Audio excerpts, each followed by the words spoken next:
Over my years in the ballroom dance world, I've seen many dancers overlook really good potential partner matches due to their height, whether that be a prime teacher or amateur teacher.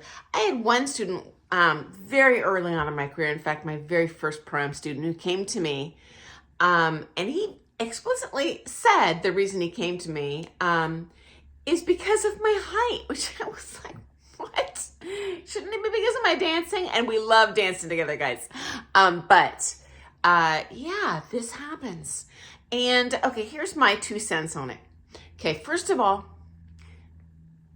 personal story.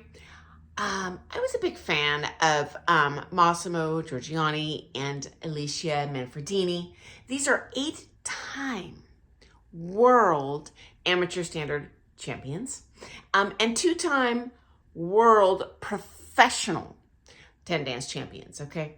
And their kind of specialty was international standard. And I'd seen them, from a distance at competition, competing, doing show dances at the comps. And there used to be a ballroom dance studio in Seattle, so different state than I live in, but we would go up there to take with visiting coaches. And there was a studio there called Dance Sport International. Shout out to Rob and Monique. It was a wonderful studio. It was so sad to see it close. But anyway, the owners would bring in amazing visiting coaches, including internationally, to do visiting coaching. And my partner and I would sign up for a boatload of lessons because we did not have this level of coaching available in our state. So one time they flew in Massimo and Alicia. So sign us up. I took like 12 lessons.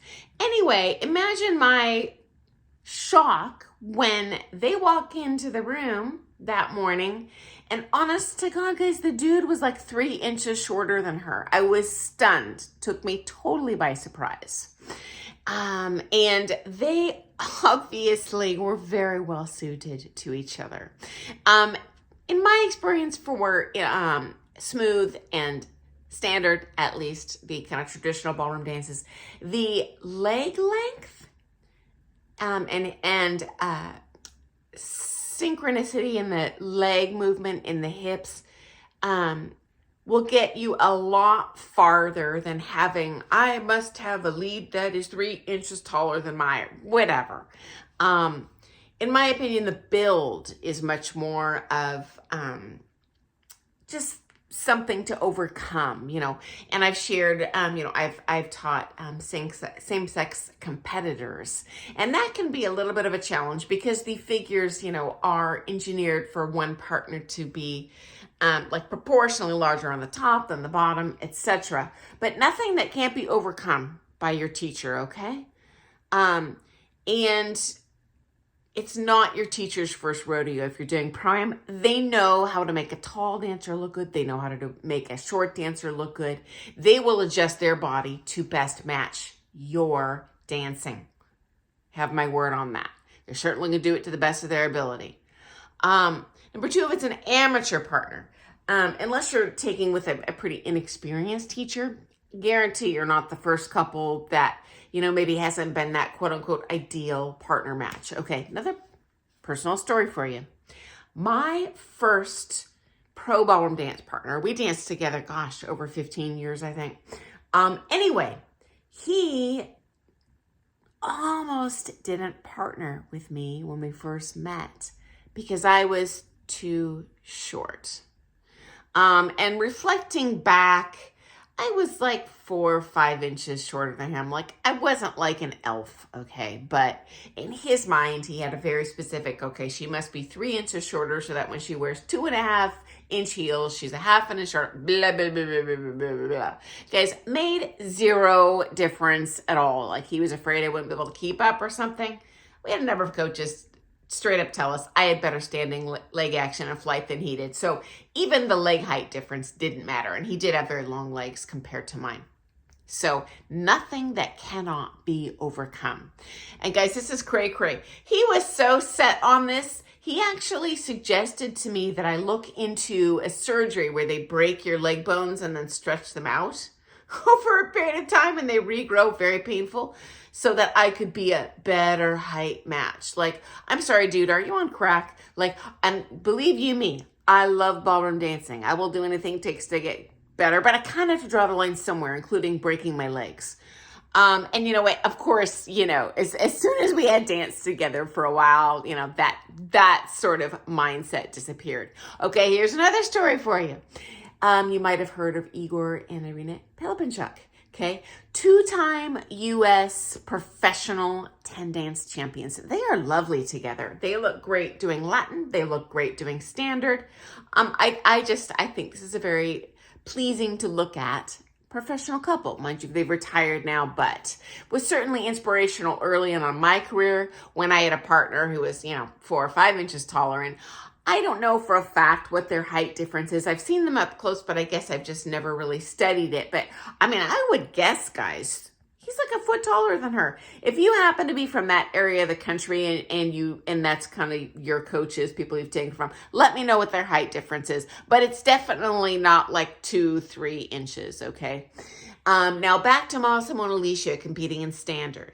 Obviously, in standard, you're much closer than the other dance styles. You're closer than you would be in smooth most of the time. You're closer than you would be in Latin most of the time. You're closer than rhythm most of the time. So she actually compensated, and I never noticed until I had taken coaching with them.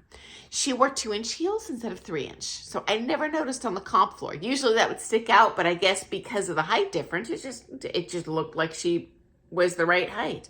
And she also would saddle up lower in the knees, which guess what, guys? What happens when you get lower in the knees? You get bigger and bigger and bigger and bigger and bigger shape. So she looked amazing, okay? So please don't let that stand in your way. If there's maybe a potential partner option for you in town, the important thing is, can that coach, can that amateur partner, have a commensurate schedule that works for your lessons, that, maybe is interested in the same styles that you want to specialize in. Certainly, honestly, I think personality trumps more than that. Is this someone I can spend hours with each week and not want to stab myself with an ice pick, These things will get you way farther in your dancing than being a certain proportion of height. Okay, guys? And honestly, same thing with weight. I do think a weight difference can be a little bit harder to overcome, only because of the mechanics of the physics of the dancing, especially when you get to the higher levels. But that being said, I have taught students with a great deal of like proportional difference, either,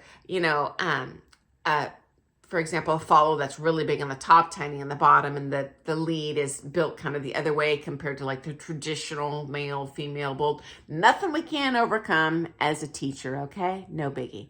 So anyway, thank you for joining me today. That's my 2 cents on that subject. If you've seen couples that are what you would consider be, a disproportionate compared to what the traditional vision is in your head of what a ballroom dance partnership should look like, hey, give me a shout out in the comments. I am always interested in your stories, whether they agree with me or not. It's always interesting to see your perspective, because ultimately, although I have 40 years experience in this industry, I am but one person in a world of ballroom dancers. I love hearing your stories. So thanks for joining me today. I look forward to seeing you first thing tomorrow morning with some more ballroom dance stories. Okay, guys, have an awesome day. Happy dancing. Toodles.